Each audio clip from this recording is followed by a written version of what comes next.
नमस्कार दोस्तों, स्वागत है आप सभी को सक्सेस पॉइंट में। दोस्तों, स्टूडेंट का बहुत सारे प्रॉब्लम होते हैं पढ़ने में, याद करने में, किसी भी चीज को समझने में, मतलब इधर उधर चीजें जो होती है प्रॉब्लम बहुत आता है। खासकर वो जो स्टार्टिंग में पढ़ते हैं उसके लिए बहुत ज्यादा डिफिकल्ट होती है। तो आज हमारे साथ है मिंटू सर।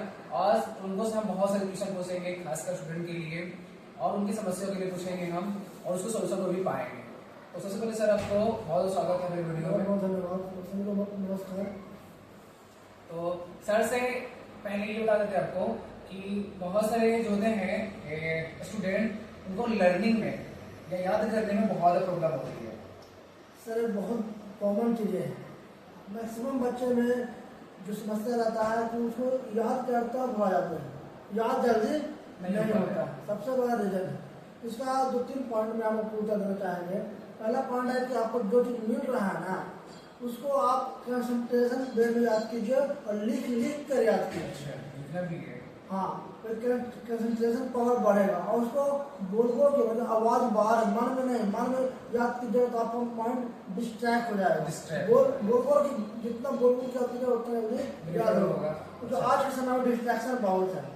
बहुत से बच्चों को याद कर सोचता है तो याद नहीं कर पाता है, क्योंकि उसको सोशल मीडिया है, व्हाट्सएप है, इंस्टाग्राम है, ये सब डिस्ट्रैक्शन के कारण है, जिससे बच्चों उनमें बहुत ज़्यादा बिजी होते हैं। और जो आपको पहले तो आप थोड़ा उसको पार्ट में बांट लीजिए, कहानी की तरह उसको याद कीजिए। पहले उसको कहानी की तरह बनाइए, हर पार्ट को डिवाइड करके उसको याद कीजिएगा तो आपको बहुत जल्दी याद होगा। जैसे कि हम लोग कोई चीज़ के कहानी वगैरह पढ़ते हैं या फिल्म वगैरह देखते हैं, एक बार देखते याद हो जाता है। इसका रीजन यह है कि हम कंसंट्रेशन 100% रहता है। उसमें बहुत मेहनत होती है, सालों की मेहनत होती है फिल्म बनाने वाले में। तो उसका मेहनत है कि हम देख रहे हैं, हम फिल्म देख लेंगे तो हमको 100% याद हो जाएगा। मैक्सिमम तो जो पार्ट है फिल्म का हम बता देंगे, देख लेंगे, मैक्सिमम बच्चे बता देता है। बट वही सेम बच्चे आपको उसको होमवर्क मिलेगा, याद कर मिलेगा, उनको बस उनके साथ समस्या आती है। तो ये सोल्यूशन यही है कि आप लिख के याद कीजिए, बोल के याद कीजिए, और अपने पास डिस्ट्रैक्शन को, जैसे लाइक फेसबुक हो, इंस्टाग्राम हो, व्हाट्सएप हो, सब मीडिया से दूर बनाए। थोड़ा सा अपने आप को समय दीजिए और स्थिर मन से, और इसके थोड़ा सा मेडिटेशन करिए। सुबह उठते हैं, थोड़ा सा मन को शांति रखिए, और मन शांति रहता है तो कोई भी चीज है ना जल्दी स्टोर होता है। जो हमारा माइंड में जब तक खाली नहीं होगा तो भरे कैसे। और इसको रेगुलर प्रैक्टिस कीजिए, रोजाना याद कीजिए। हम अक्सर के पास 2 माइंड होता है, एक कॉन्शियस माइंड है, सबकॉन्शियस माइंड। कॉन्शियस माइंड जो होता है, आपको चीजें जो याद कर रहे हैं वहां जा रहेगा, उसको प्रैक्टिस करिए तो सबकॉन्शियस माइंड चला जाएगा, जीवन भर नहीं बढ़ेगा। जैसे थोड़ा सा एग्जाम्पल होता है आपको, अब जब पहला बार साइकिल चलाना सीख रहे थे तो आपका ध्यान कहीं पैडल पे, हैंडल पे, आगे सावधान था। अब आज के समय में आप साइकिल चलाइएगा तो आपका ध्यान कहीं पे न रहेगा, आराम से स्वतः पैडल बना रहा है, समय पर ब्रेक भी लग जाएगा और ध्यान भी रहता है। तो उतना प्रेशर है आपके पास नहीं है। किस चीज से हुआ? प्रैक्टिस से। आज जीवन में कभी नहीं बुलाया जाए। ये आप पावर किसका है? प्रैक्टिस का। क्योंकि हम साइकिल को निरंतर वेग में उसको प्रयास करते हैं, इसलिए हमको वो सबकॉन्शियस माइंड में जाके बैठ गया। कोई भी काम को लगातार करते रहे तो आपको याद हो जाएगा। तो आप बच्चों से कहेंगे समय निकाल के अपने को समय दीजिए और सोशल मीडिया से दूर रहिए, और उसको लगातार प्रैक्टिस कीजिए। 1 बार 2 बार 3 बार 4 बार 5 बार लिखिए, उसको याद करिए, लिखिए, विजुलाइज करके लिखिए, और उस विजुलाइज करके लिखिए और उसको याद कीजिए, आपको 100% याद करिए। जैसे सर बताया आपको कि अगर आपको याद करने में प्रॉब्लम होती है तो आप थोड़ा बहुत जो आप लिखते हैं, जो भी आप होमवर्क करते हैं, उसको आप 2-3 बार लिखिए। हाँ, और लिखना भी है, उसके साथ साथ उसको बोल कर लिख रहे हैं। और उसके अलावा जब पढ़ते हैं तो वो जो होती है इलेक्ट्रॉनिक चीजें जो आपके माइंड को डिस्टर्ब कर दें, उस चीजों से आपको दूर रहना है। और इसके साथ साथ अगर आप मेडिटेशन करते हैं तो याद करने जो लर्निंग पावर होती है, रिमेम्बर पावर होती है, वो काफी स्ट्रांग होती है। बहुत ज्यादा। तो इस तरह से आप भी मतलब सुधर सकते हैं, आप अपने चीजों को बढ़ा सकते हैं। तो अगले क्वेश्चन ये है सर कि बहुत से प्रॉब्लम होते हैं, खासकर मुझे, कि मैथ जो सोल्यूशन होती है, मैथ जो प्रॉब्लम्स होती है वो काफी बच्चे में होती है, खुद मेरे में भी है। तो मैथ के लिए क्या बताना चाहेंगे? सर ये भी बहुत कॉमन प्रॉब्लम है। हर एक बच्चे में 90% बच्चे में प्रॉब्लम आता है। तो मैथ्स उनको डर लगता है, मैथ्स उनको समझ में नहीं आता है। सोल्यूशन नहीं होता।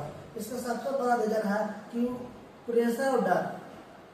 प्रेशर रहता है कि मैथ है, मैथ को हम लोग ज्यादा ऊंचा मिल लेते हैं, इसी कारण बहुत हाइपर आपको डर बना लेते हैं, और जहाँ डर है वहाँ जिद नहीं हो सकता। आप सोचिए कि हम प्रयास करेंगे इसको बनाने का। और सेकंड पॉइंट है कि आपको कंसेप्ट क्लियर नहीं है, जो उसका बेसिक नॉलेज है वो आपके पास नहीं है, जैसे कि एडिशन सब्ट्रैक्ट जो भी हो, बेसिक फॉर्मूला अगर आपको याद नहीं है। हम किसी भी सोल्यूशन को, किसी भी इक्वेशन सोल्यूशन कर रहे हैं, हमको फॉर्मूला आएगा और फॉर्मूला को सही इम्प्लीमेंट सही जगह पर इस्तेमाल करने आ गया तो आपको कोई सोल्यूशन दिक्कत नहीं होगा। एक कॉमन समस्या है कि हम लोग टीचर बताते हैं बोर्ड पे ना, तो हम लोग उस समय आता है सब हमको आ ही गया, इसलिए हम करते क्या है, मैक्सिमम बच्चे करते हैं कि उसको वोट नहीं करते हैं, और जैसे बोर्ड पर मिलता है ना सर, उसे मार्क्स से मिल जाता है। और एक प्रॉब्लम है कि हम भी उससे बोल रहे हैं, इसकी सिंपल सी है कि आपको कुछ करना, दो तीन बात किया रखेगा तो मैथ बहुत मजा आएगा बनाने में। पहला बात है कि जो मैथ पढ़ रहे हैं उसका कंसेप्ट आपको क्लियर होना चाहिए, और काहे ना क्लियर हो रहा है इसके ऊपर आप चिंतन कीजिए और आत्मंथन कीजिए, अपने टीचर से सलाह लीजिए, कंसेप्ट क्लियर हो गया। दूसरी बात है, जो टीचर बताए हैं एग्जाम्पल के स्वरूप में उसको आप उतार लीजिए, और उसको हो सकता है उसको कहीं कहीं समझ में नहीं आएगा, लगातार घर पे 5-6 बार उसको उसी टाइप का क्वेश्चन बताते जाना है, उसी टाइप का सेम वही क्वेश्चन को अपने मन से एक बार उदाहरण बना लीजिए, दो चार बार अपने मन से बनाइए, जिससे कि आपको प्रॉब्लम समझ में आएगा और उसको सोल्यूशन हो जाएगा। इससे आपको मैथ सोल्यूशन करने में बहुत मदद मिलेगा। और तीसरा है प्रैक्टिस, जितना कीजिएगा उतना प्रैक्टिस चीज है, जितना प्रैक्टिस कीजिएगा उतना जल्दी आप इसमें काबिल बन जाइएगा। तो मैथ से डरना नहीं है, प्रेशर नहीं लेना है, मैथ को बस आपको इंटरेस्टिंग कब बनेगा, जब आपको आने लगेगा। आने की मैथ तो ये भी होता है कि जब तक बन रहा है तब तक अच्छी है, जब तक नहीं बना तब तो बहुत हार्ड है। तो जब आपको मैथ बन रहा है और नहीं बना तो छोड़ दीजिए, थोड़ा सा माइंड को रिलैक्स कीजिए, और उसके बाद उसको अलग अलग तरीके से बनाने का प्रयास कीजिए। और पहला इंपॉर्टेंट कंसेप्ट क्लियर करना बहुत जरूरी है। जब तक हमको प्रोग्राम फंसता है सर, तो प्रोग्राम को हम देखेंगे प्रॉब्लम आखिर आया तब सोल्यूशन मिल जाएगा। हम प्रॉब्लम फंसा है और सोल्यूशन के बारे में सोच रहे हैं, सोल्यूशन से पहले आपको देखना प्रॉब्लम आया कैसे, तब सोल्यूशन मिलेगा। डायरेक्ट सोल्यूशन नहीं मिलेगा आपको, प्रॉब्लम कहाँ से है उसको, मतलब इसी का मैथ कहाँ नहीं बन रहा है, हमको क्या दिक्कत है, कंसेप्ट समझ में नहीं आया है, कैलकुलेशन नहीं आता है, ये सब चीज़ों को आपको ध्यान रखना पड़ेगा, तो आप मैथ को बहुत ईजी वे में बना सकते हैं। जैसे भी सर बताया आपको, मैथ से आप लोगों को डरना नहीं है, मैथ से आपको उस चीज को यूटिलाइज करना है, फाइट करना है। फॉर एग्जांपल, अगर आपको मैथ बहुत डर लगता है, मैथ आपको सोल्यूशन नहीं समझ में आता है, तो इसके पीछे सिंपल से रीजन हो सकता है, आपको मैथ जो होती है बेसिक चीजें उसके पीछे वो आपको पता नहीं होगा। अगर आपको बेसिक चीजें पता होगी तो काफी आपको मैथ में हेल्पफुल मिलेगा बेसिक चीजों से। और मैथ जो है प्रैक्टिस की चीज ही है, अगर आप मैथ को प्रैक्टिस करते हो, बनाने में प्रैक्टिस करते हो तो आपके लिए काफी इजी हो जाती है। और प्रैक्टिस करना छोड़ देंगे आप तो मैथ जो है काफी आपको हार्ड दिखने के